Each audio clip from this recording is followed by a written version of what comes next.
Bismillahirrahmanirrahim. Alif lam mim. Dzalikal kitabul la raiba fihi hudal lil muttaqin. Di sini diterjemahkan Alif lam mim ini termasuk ayat-ayat yang oleh para ulama dianggap mutasyabihat. Artinya kita tidak boleh memaksakan maknanya. Kita cukup iman bahwa itu dari Allah Subhanahu wa taala. Ini termasuk ayat-ayat yang kita percaya bahwa ada makna yang diinginkan Allah, tapi kita tidak perlu menduga-duga apa sepersisnya makna itu.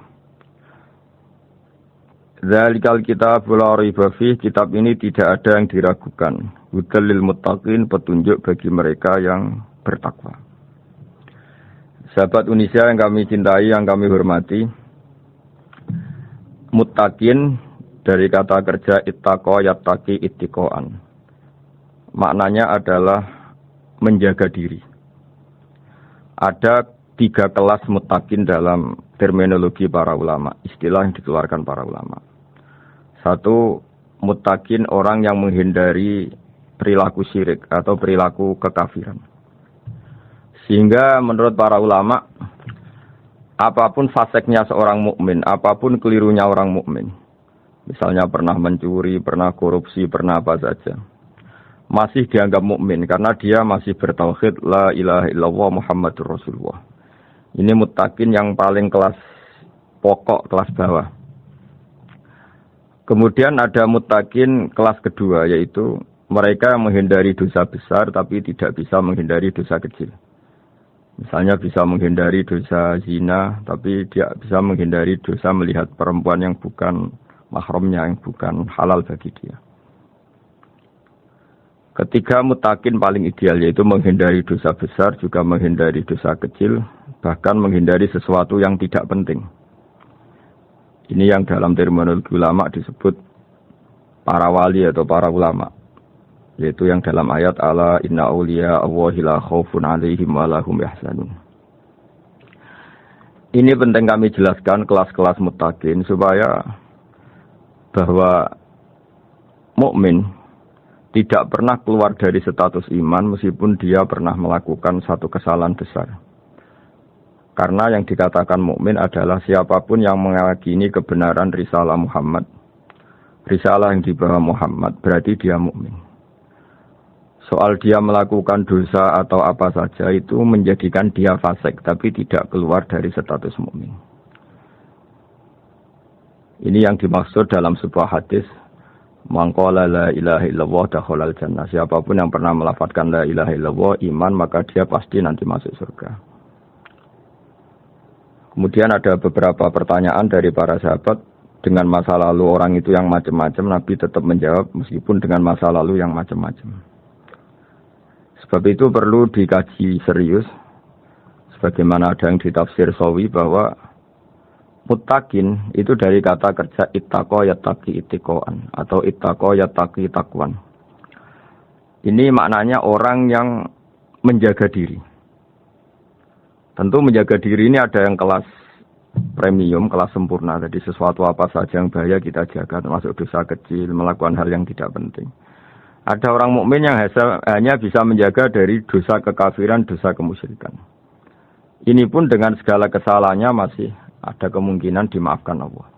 Karena Allah pernah berfirman, innallaha la yaghfiru ay yushraka bihi wa yaghfiru ma duna dzalika liman yasha. Allah tidak akan memaafkan dosa syirik, tapi Allah masih bisa memaafkan atau masih berkenan memaafkan dosa di luar syirik. Kemudian yang perlu mengerti oleh sahabat Unisia adalah makna la raiba fihi. Ini yang perlu kami ungkap, bahwa Al-Quran ini tidak ada keraguan padanya. Tidak ada keraguan, ini yang mudah kita teliti karena kita orang Indonesia. Mungkin rasa-rasa sastra Arab enggak kental. Mari kita teliti dari segi makna, karena makna ini rasa dan rasa itu universal. Begini misalnya, dulu orang-orang kafir Mekah, karena mereka penyembah berhala, penyembah Tuhan-Tuhan yang banyak, itu memprotes Mereka memanggil tentu masih Muhammad, belum ya Rasulullah. Muhammad, kamu mengajak ke Tuhan berapa? Rasulullah menjawab, ke Tuhan yang satu. Lalu mereka bertanya, Muhammad, urusan kita ini banyak, problem kita banyak. Tuhan banyak saja tidak bisa menyelesaikan, apalagi satu Tuhan. Ini yang diceritakan dalam sebagian ayat disebut Aja'alal alihata ilaha wahida inna hadza lasyai'un ujab. Bagaimana mungkin Tuhan itu satu? Harusnya Tuhan itu banyak karena urusan kita banyak. Lalu Rasulullah dengan bimbingan Tuhan, bimbingan Allah mendatangi mereka, kemudian Nabi menjelaskan, Tuhan itu adalah ketua kalian, Tuhan itu adalah pimpinan kalian. Bagaimana kalau Anda jadi pembantu kemudian punya majikan banyak, punya penguasa banyak, punya tuan banyak. Kemudian semua tuan-tuan Anda ini memerintahkan Anda dengan perintah yang beda-beda. Apa kalian mau punya majikan atau pimpinan yang banyak? Mereka menjawab tidak, Muhammad. Terus mereka akhirnya sadar bahwa problem Tuhan banyak itu tentu lebih sulit, lebih problem. Karena nanti perintahnya beda-beda, keinginannya beda-beda. Mereka akhirnya tersadarkan bahwa sebaiknya atau seharusnya memang Tuhan itu satu. Jadi Rasulullah SAW menjelaskan logika bertauhid itu dengan sekian variasi, dengan sekian logika. Kemudian Nabi kedua juga menjelaskan logika kompetisi. Kata Nabi yang karena bimbingan Allah diberi satu pengertian. Andai kan Tuhan itu 2 atau 3, kemudian berebut dalam tahta aras atau tahta yang di alam raya ini. Sebagaimana lazimnya para penguasa. Maka pasti ada yang menang, ada yang kalah. Dan yang kalah tentu gak layak sebagai Tuhan. Ini yang disebut wala ala ba'duhum ala ba'd. Tentu kalau Tuhan itu banyak, mereka akan berkompetisi, akan bertarung. Dan pasti pemenangnya ya satu, karena memang layak jadi Tuhan tetap satu. Sadarlah bahwa orang-orang kafir Quraisy, orang-orang kafir saat itu sadar pentingnya bertauhid. Ketiga, Nabi juga menjelaskan tauhid secara ilmu logika. Begini para pendengar. Kalau dalam teori ilmu tauhid yang agak jelimet dijelaskan begini. Jika ada 2 Tuhan, maka alam raya ini enggak menjadi alam. Logikanya adalah 2 Tuhan ini bisa kamu katakan sama-sama kuat. Ketika sama-sama kuat kemudian ingin menciptakan langit. Yang satu ingin menciptakan bumi. Yang satu menolak menciptakan bumi misalnya. Atau yang satu ingin menciptakan langit. Yang satu menolak ingin menciptakan langit. Kemudian ternyata bumi ini terbukti wujud. Logika awam adalah yang berhasil menciptakan bumi berarti Tuhan. Yang gagal atau kudrohnya gagal, kemampuannya gagal tidak bisa menciptakan bumi, gagal menjadi Tuhan. Ini logika awam. Logika ini pun kita terima. Tapi kalau menurut logika ahli tauhid, ahli pakar-pakar logika, cara berpandangan begini. Ketika Anda mengatakan ada 2 Tuhan yang sama-sama kuat, kemudian terbukti yang satu mampu menciptakan bumi, yang satu tidak. Bahasa Anda mengatakan sama-sama kuat ini sudah batal dari awalnya. Karena terbukti bahasa Anda salah, sama-sama kuat ternyata yang satu tidak mampu. Sehingga dalam pikiran orang-orang ahli tauhid mengatakan, membayangkan Tuhan saja itu enggak kebayang. Karena turunan kata ini pasti selalu salah. Karena tadi misalnya dikatakan, andai kan ada 2 Tuhan, kemudian yang satu mampu menciptakan bumi, yang satu tidak. Padahal Anda tadi bilang sama-sama kuat, ternyata terbukti yang satu tidak kuat. Berarti kata Anda sama-sama kuat ini salah. Ini pula yang diajarkan Rasulullah lewat bimbingan Allah, lewat wahyunya yang disebut lau kana fihi ma alihatun illallahu la fasadata. Karena kalau ada 2 Tuhan pasti kamu sifati sama-sama kuat. Ternyata sifat sama-sama kuat ini batal demi hukum karena ternyata yang satu tidak mampu menciptakan bumi. Atau kamu sifati 2 Tuhan ini sama-sama lemah. Itu tidak mungkin lagi karena ternyata bumi ini terbukti wujud. Pasti penciptanya ini tidak yang sangat kuasa. Jadi logika-logika tauhid sedemikian dibangun oleh Rasulullah lewat bimbingan Allah Subhanahu wa taala. Logika keempat supaya kita iman dan tambah kuat imannya adalah logika yang mudah dicerna oleh kebanyakan orang atau yang bisa diindra. Begini misalnya dalam sebuah ayat di surat Al-Kahfi, kemudian di awal surat Al-Ahqaf, kemudian di sebagian surat At-Tur, ada penjelasan begini. Ketika Rasulullah mengajak manusia menyembah Allah, kemudian orang-orang kafir tanya, lalu Tuhan kamu siapa Muhammad? Tuhan saya adalah Allah menciptakan langit bumi. Terus mereka berandai-andai, ada Lata, ada Uzza, ada Manat, ada Hubal. Itu Tuhan-Tuhan kami. Terus Rasulullah bertanya, apakah Tuhan-Tuhan yang kamu sembah itu memberi kontribusi saat langit dan bumi diciptakan? Mereka menjawab, tidak Muhammad, itu Tuhan-Tuhan yang kami bikin. Begitu juga asumsi tentang Tuhan-Tuhan yang lain. Apakah Isa ikut menciptakan bumi atau menciptakan langit? Tentu jawabannya tidak. Karena Isa lahir di bumi, orang tahu tanggal lahirnya, tahu tahunnya, dan sebelum ada Isa juga sudah ada bumi. Sehingga untuk menetapkan tauhid, berkali-kali Quran tanya, Amman khalaqas samawati wal ardu, siapa sih yang menciptakan langit bumi? Siapa sih yang menurunkan air dari langit? Siapa yang mengatur ini, itu. Akhirnya mereka menjawab, itu semua Allah Muhammad. Begitu juga kemungkinan setan, misalnya. Setan itu fisik atau makhluk atau apa saja yang tidak kita lihat. Kemudian setan itu lewat rayuannya, lewat tipu dayanya ingin disembah. Kata Allah menjelaskan ini, ma asyadduhum khalqas samawati wal ardi wala khalqa anfusihim. Kamu tidak perlu takut sama setan atau apalagi menuhankan setan. Setan itu tidak yang punya reputasi menciptakan langit dan bumi. Bahkan setan tidak bisa menciptakan dirinya sendiri. Ini menjadi pengetahuan bagi kita, betapa bagi pakar-pakar tauhid, ahli tauhid, ketika setan nyatanya diusir dari surga, itu pun versi mereka. Versi mereka pun mengatakan seperti kita bahwa setan itu diusir dari surga dan dia keluar dari surga. Kalau setan itu Tuhan, tentu diusir gak mau, karena di surga itu nikmat. Ketika setan diusir dari surga, ya keluar. Dia juga jadi makhluk yang hina-dina. Berarti dia tidak punya kekuasaan, bahkan pada dirinya sendiri. Dipaksa keluar dari surga, ya keluar. Dipaksa menjadi ahli neraka, ya jadi ahli neraka. Dipaksa jadi apa saja juga dia akan jadi seperti yang dipaksakan. Ini menunjukkan bahwa setan adalah tahta kudratillah, tahta qahrillah, tahta satwatillah. Bahwa setan pun dalam kendali kekuasaan Allah.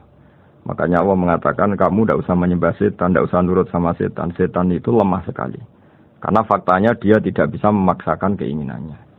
Ini yang oleh Allah disebut dalam firman-Nya inna kaida syaitani kana dhaifa. Setan itu lemah sekali. Ini perlu saya sampaikan ke para pendengar Unisia bahwa bertauhid itu ada sekian logika. Logika kelima adalah logika orang awam. Awam sekali. Suatu saat ada perdebatan antara Abul Hasan al-Asy'ari. Abul Hasan al-Asy'ari ini tokoh ahli sunnah paling populer dalam ilmu logika. Dia mengatakan orang menemukan Tuhan itu harus lewat logika yang cermat. Tidak boleh taklid, hanya ikut-ikutan. Dia harus menemukan satu argumentasi bahwa Tuhan atau pencipta langit itu ada. Kemudian ada satu problem di mana orang-orang kampung atau orang-orang yang lugu atau orang-orang awam itu tidak bisa ilmu logika, ilmu mantek kalau dalam bahasa pesantren. Kata Abu Mansur, kata Abul Hasan al-Asy'ari, itu masih mungkin. Alhasil para ulama ini meneliti ke orang-orang yang lugu, yang di kampung, yang petani, yang lugu sekali. Apa yang mereka temukan? Ternyata mereka punya cara logikanya sendiri untuk menemukan Tuhan, Sang Pencipta. Pernah suatu saat ada seorang petani lugu, biasa menggembala unta, ditanya, Bima araf tarubat. Lalu kamu yang petani ini yang hanya ngurusi sawah, ngurusi ladang, dengan cara apa kamu tahu kalau Tuhan itu ada? Si petani tadi marah besar dan dia mengatakan, Al-ba'ratu tadullu 'alal ba'ir wa asharul aqdam yadullu 'alal masir. Kata petani tadi, yang namanya ada kotoran unta, pasti ada untanya. Yang namanya ada jejak kaki, pasti ada yang barusan lewat. Artinya kalau ada makhluk, pasti ada pencipta. Ini logika awam yang mudah. Kita tidak mungkin mengatakan bumi ini pencipta, mengatakan matahari pencipta. Kelihatan sekali kebendaannya, kelihatan sekali bahwa bumi matahari tidak punya ikhtiar, tidak punya kekuatan. Kelihatan sekali sifat-sifat kemakhlukannya. Jika benda-benda ini karuan makhluk, pasti menunjukkan bahwa ada penciptanya, ada khaliknya. Dalam logika Bedui tadi, si Bedui tadi, kalau ada kotoran sapi, pasti ada sapinya. Meskipun sapinya sudah sekarang nggak terlihat, mungkin sudah jalan kemana. Sama, kalau ada jejak kaki, meskipun orang yang tadi lewat sudah kita nggak tahu, tapi kita pasti tahu, pasti ada yang lewat. Ini yang dimaksud dalam bahasa Arab, al-ba'ratu tadullu 'alal ba'ir. Kalau ada kotoran sapi atau kotoran unta, pasti ada untanya. Wa atharul aqdam yadullu 'alal masir. Kalau ada jejak orang lewat, pasti tadi ada orang lewat. Nah, semua metode ini digunakan semua oleh Rasulullah. Logika yang bagi intelektual, logika bagi kaum awam, logika bagi kaum menengah. Ya tidak awam, tidak. Semuanya digunakan. Semuanya jadi media. Untuk memastikan bahwa logika tauhid ini logika pilihan. Logika yang benar-benar logika. Sehingga dalam banyak ayat disebut agama ini likaum ya'qilun, likaum yatafakkarun. Bagi kaum yang bisa berpikir, bagi kaum yang punya akal. Lalu kemudian kami teruskan alladzina yu'minuna bil ghaibi. Ini kata ghaibi bukan kayak dalam bahasa Indonesia misalnya setan atau hantu disebut barang gaib. Kata ghaibi dalam bahasa Arab adalah perbandingan atau lawan kata dari al-musyahad yang bisa disaksikan langsung lewat indera. Kita orang mukmin iman bahwa surga ada, padahal kita tidak pernah melihat surga. Kita mukmin iman bahwa neraka ada, padahal kita belum pernah melihat neraka. Ini sesuatu yang maghoba anil absor, yang mata kita tidak melihat, fisik kita tidak menyentuh. Kita pun iman. Asal sesuatu itu mansus ya, dikatakan secara eksplisit oleh Quran dan hadis. Kalau dalam bahasa usul fikih disebut al-mansus. Ciri mukmin diantaranya adalah yang paling pokok alladzina yu'minuna bil ghaibi. Iman dengan sesuatu yang enggak kelihatan. Lalu kemudian para ulama cara pandang beda-beda. Bedanya bukan karena mereka bertentangan enggak, tapi ini menurut kelas rasa yang berbeda-beda. Bagi orang-orang sufi ya, Allah itu tidak bisa dikatakan al-ghaib, sesuatu yang enggak kelihatan. Karena Allah itu begitu jelas, az-zahir. Kata orang sufi, Allah itu zahir. Begitu juga dalam Asma'ul Husna disebut Allah itu az-zahir. Begitu jelas. Karena orang yang akalnya mapan, hatinya mapan, melihat satu lemari yang bagus, pasti langsung mensifati bahwa pembuatnya adalah orang yang hebat. Orang yang melihat mobil mewah atau pesawat yang canggih, pasti kepikiran pertama adalah pasti pembuatnya canggih. Sehingga eksistensi pembuat pesawat itu adalah orang hebat, itu langsung tertanam ketika melihat pesawat itu hebat. Bagaimana mungkin seseorang ragu akan kehebatan pembuat pesawat ketika melihat detail-detail pesawat? Pasti langsung kepikiran kalau pembuatnya itu hebat. Memutuskan bahwa pembuat pesawat hebat itu tidak harus ketemu yang membuat, juga tidak harus melihat. Tapi akal kita pasti meyakini pembuatnya itu hebat. Berarti keputusan menyimpulkan bahwa pembuatnya hebat adalah az-zahir begitu jelas. Begitu juga langit dan bumi, matahari semuanya tertata rapi. Air dengan fungsi manfaat yang sebegitu hebat, oksigen, semua tanaman, buah-buahan. Meskipun kita tidak pernah melihat Tuhan, tapi akal kita, nurani kita pasti berkeyakinan dan tahu betul pasti pembuatnya itu zat yang super hebat, super bijaksana. Sehingga dalam kategori ini Allah tidak bisa dikatakan suatu yang tidak tersentuh, yang tidak terjangkau. Allah itu az-zahir begitu jelas. Sehingga di antara Asma'ul Husna disebut az-zahir. Sebab itu saya menganjurkan atau saya punya saran bahwa alladzina yu'minuna bil ghaibi itu contoh paling mudah itu kayak surga, kayak neraka. Kalau Allah sendiri itu az-zahir, mudah diketahui. Karena tadi orang yang melihat pesawat canggih pasti saat itu juga berkeyakinan dan itu pasti benar, pasti pembuatnya juga canggih. Nah, di sini disebut alam raya ini ayat, semuanya itu bukti kekuasaan. Dalam syair-syair orang sufi masyhur sekali itu wa fi kulli shay'in lahu ayatun yadullu ala annahu al-wahid. Setiap sesuatu kejadian di alam raya adalah bukti keesaan Allah, bukti eksistensi Allah Subhanahu wa taala. Sehingga dalam satu kisah, normalnya orang itu paling tahu itu dengan dirinya sendiri. Karena dia adalah dia. Tapi kalau Imam Sibawayh, seorang pakar nahwu, mengatakan a'raful ma'arif Allah.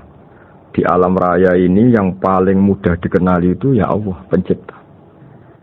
Karena andai kan kita sendirian di hutan, kemudian kita mulai punya akal, kita mungkin tidak tahu diri kita ini siapa. Tapi setidaknya kita langsung menyimpulkan bahwa kita tidak bisa menciptakan diri kita sendiri. Ketika kita berkesimpulan tidak bisa menciptakan diri kita sendiri, pasti kita terus berkesimpulan ada di luar kita yang menciptakan kita. Nah, sebab itu kenapa sifat mencipta ini yang pertama kali dikenalkan oleh Allah kepada nabinya untuk dikenalkan kepada umatnya. Yaitu disebut Iqra bismi rabbikal ladzi khalaq. Muhammad, bacalah dengan nama Tuhanmu. Sifat Tuhan yang paling mudah dikenali oleh siapapun adalah sifat pencipta. Karena ketika seseorang yakin dia lahir sudah ada bumi, dia lahir sudah ada langit, dia pasti akan tahu bahwa dia ada penciptanya. Sehingga paling mudah mensifati Allah atau mensifati Tuhan adalah bismi rabbikal ladzi khalaq. Terus kemudian di antara ciri orang baik adalah wa yuqimunas shalat. Kemudian beriman kepada yang gaib, menegakkan salat. Kata menegakkan adalah dari kata menjaga aturan-aturan atau sesuai aturan-aturan salat. Kita tahu dalam salat ini ada beberapa syarat yang harus dipenuhi. Misalnya harus wudu, harus suci di tempat yang suci. Terus ada syarat-syarat dalam internal salat, dia harus baca Fatihah, harus tumakninah, macam-macam. Itu eksistensi definisi salat. Kemudian kata berdiri juga diartikan para ulama, eksistensi salat harus diketahui secara publik, secara sosial. Karena sesuatu itu punya eksistensi kalau jadi konsensus atau diakui oleh publik. Di sini agama mewajibkan sholat jamaah. Kata banyak ulama, jamaah itu fardu kifayah. Bahkan ada mengatakan fardu ain. Harus dijalankan orang banyak secara massal dan harus di tempat yang terbuka. Sehingga kata para ahli fikih, andaikan ada orang jamaah di dalam rumah tidak diketahui oleh banyak orang, belum mencukupi atau belum menggugurkan kewajiban jamaah. Sehingga eksistensi sholat harus diketahui secara publik. Sehingga dulu Rasulullah itu kalau sholat ya di masjid dan masjidnya terbuka. Sampai sekarang kita pun menyaksikan semua umat Islam kalau sholat di masjid yang terbuka. Sehingga dunia non-muslim pun tahu bahwa dalam Islam ada ritual, ya, ada ibadah yang bernama sholat. Hikmah kedua dengan cara terbuka seperti ini, sholat itu menjadi gak pernah rubah mulai zaman Nabi sampai kiamat. Dengan tradisi jamaah berarti kaifiyah atau cara sholat ini permanen. Bapak kita sholat ya seperti itu, imam seperti itu, anak cucu kita akan meniru kita ya seperti itu. Sehingga nggak ada varian-varian yang hanya berdasar subjektivitas musolli yang sholat. Taruh saja kita misalnya jadi seorang sufi yang baru takut sama Allah atau baru usul kalau dalam bahasa sufi. Kemudian kita sholat sendiri di rumah, mungkin dengan gaya menangis, terseduh-seduh macam-macam. Ini tentu tidak baik sebagai standar sholat. Begitu juga ada anak atau pedagang yang kesusu atau tergesa-gesa kemudian sholat hanya sekian 2 menit 1 menit. Ini juga agak baik. Meskipun itu boleh dilakukan individu-individu. Tapi kalau dalam sholat jamaah, orang harus manut imam dan ada standarnya. Misalnya tumaknina itu biqadri subhanallah. Jadi ada ukurannya. Ini penting saya utarakan bahwa hikmah jamaah itu bukan sekedar dapat pahala 27 kalau sendiri, dapat pahala 1 itu enggak. Tapi ini menjaga eksistensi sholat supaya ya seperti ini terus sampai kiamat. Sehingga orang Indonesia atau orang Afrika, orang mana saja, itu ketika haji atau ketika saling berkunjung di negara lain, itu enggak akan kaget dengan cara-cara sholatnya. Karena seluruh dunia kaifiyahnya caranya sama. Ini semua barokah dari jamaah. Maka Rasulullah itu enggak banyak ngendikan tentang caranya sholat. Beliau hanya ngendikan shollu kama ra'aitumuni usolli. Sudahlah kamu pokoknya makmum saya. Nanti caranya kamu sholat sama seperti saya seperti ini. Sehingga kata menegakkan sholat adalah bisa kita tegakkan kalau kita aparat negara ya bikin aturan supaya eksistensi sholat nggak terganggu. Kalau kita seorang kultural juga mensuasanakan sholat dan supaya kefiahnya atau caranya sholat ini benar kita tradisikan jamaah. Sehingga anak kecil ngikuti yang besar, yang bodoh ngikuti yang pinter dengan satu cara. Itu barokahnya jamaah. Sehingga wayukimuna sholat itu, sholat kita dirikan baik secara personal. Dengan cara-cara tumak nina, kita suci di tempat yang suci. Maupun kita tegakkan, kita maklumatkan, kita jadikan konsensus bahwa sholat ya seperti ini. Sehingga ada khayal-khayal lagi dalam Islam. Misalnya nyuwun sewu ada aliran yang mengatakan ya kalau Tuhan itu kan enggak bebas arah, bebas tempat. Terus dulu pernah ada orang sesat sholat sampai 4 rakaat 4 arah, alasannya Tuhan itu tanpa arah. Enggak akan terjadi seperti itu. Karena ijma'nya umat Islam, konsensus umat Islam akan menolak faham yang seperti itu.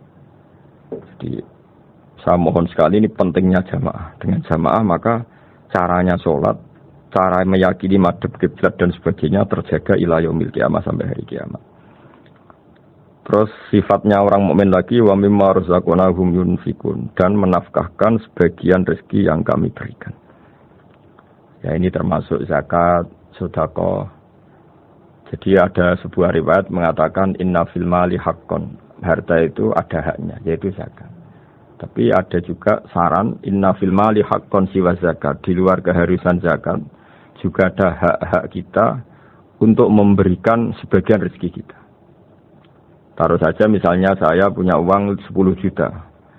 Secara nisab zakat belum sampai 1 nisab. Karena 1 nisab itu sama dengan nilai 84 gram emas. Itu kalau diuangkan, kalau 500 ribu ya sekitar 42 juta. Tapi kita sebelum punya 1 nisab pun tetap ada keharusan mengeluarkan sebagian. Yaitu tentu dalam fikih kita wajib mengeluarkan uang untuk anak kita, untuk istri kita.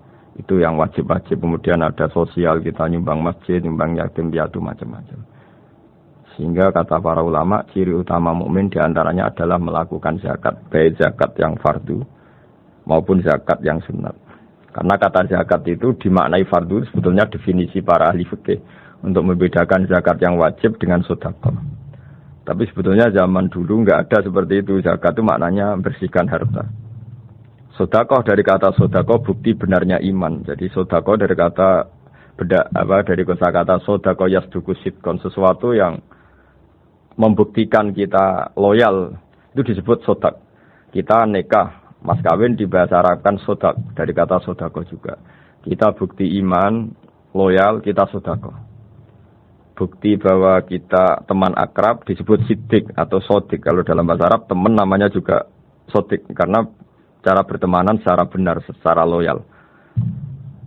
Sehingga wa mimma razaqnahum yunfikun ini ya memasukkan zakat yang dalam terminologi fikih yaitu zakat yang zakat al-wajibah atau zakat yang dengan makna lughat yaitu artinya asal membersihkan harta kita entah lewat zakat, sedekah, hadiah kepada orang-orang yang kita hormati, semuanya juga masuk dalam definisi zakat atau wa mimma razaqnahum yunfikun.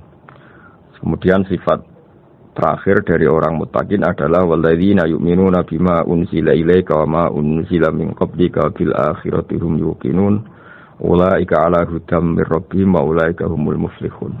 Di sini diterjemah mereka yang beriman kepada kitab yang kami turunkan kepadamu dan yang diturunkan sebelum kamu. Ini kata yang diturunkan sebelum kamu penting sekali karena ciri utama Nabi adalah dia tidak pernah beda dengan Nabi sebelumnya. Karena kebenaran tauhid pasti tunggal. Nabi-nabi dulu pasti mengajarkan tauhid, hanya menyembah Allah. Enggak mungkin Nabi berikutnya kemudian bikin ajaran baru dalam tauhid. Sehingga andaikan semua kitab Injil Taurat itu masih versi yang orisinil, pasti enggak ada yang beda dengan Quran. Karena ciri utama kebenaran adalah iman dengan Quran dan iman kepada kitab yang diturunkan sebelum Al-Quran. Wabil akhirati hum yuqinun, mereka juga yakin akan datangnya hari akhir. Itu bisa disebut yaumul ba'ats. Terus ketika semua kriteria itu terpenuhi baru ulaika ala hudam mir rabbihim wa ulaika humul muflihun. Mereka itulah yang berada pada petunjuk Allah dan merekalah orang-orang yang berbahagia. Para pendengar sahabat Indonesia, semoga kajian ini bermanfaat. Dan ini mulai ayat 1 sampai 5 dalam surat Al-Baqarah, yaitu surat yang dalam tartibnya mushaf nomor 2 setelah Fatihah. Jadi kalau dalam ulumul Quran disebut ada surat yang berdasar nuzulul Quran, yaitu surat Iqra, kemudian Mudaththir. Ada urutan surat yang berdasar tartibul mushaf, yaitu yang kita punyai sekarang, yaitu Fatihah, terus Baqarah dan seterusnya. Dan urutan-urutan ini pun sesuai petunjuk Rasulullah SAW. Saya kira demikian. Mohon maaf atas semua kesalahan. Wassalamualaikum warahmatullahi wabarakatuh.